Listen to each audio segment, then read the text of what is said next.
In his book, Love is the Killer App, best-selling author Tim Sanders evangelizes that winning business and influencing friends comes through sharing your knowledge, sharing your network, and sharing your compassion, demonstrating once again that true success comes by exiting the Coliseum, leaving the role of a business gladiator behind. Tim shared the following story.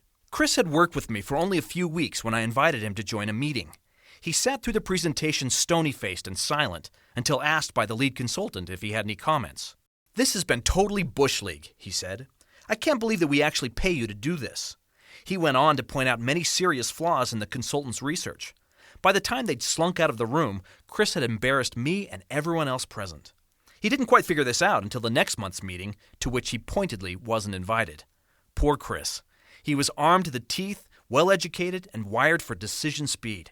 But he was completely misdirected about how to use his many talents, because he was also wired for war, always hostile, always battle-ready. He believed that success in business meant that you crush the weak.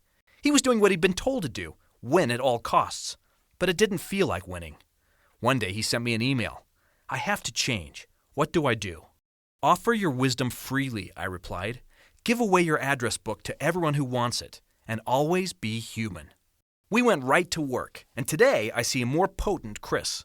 I see a monster of knowledge, a connector of people, and the kind of man who always existed within him. Chris has changed his brand. He's found a way to use love more than hate.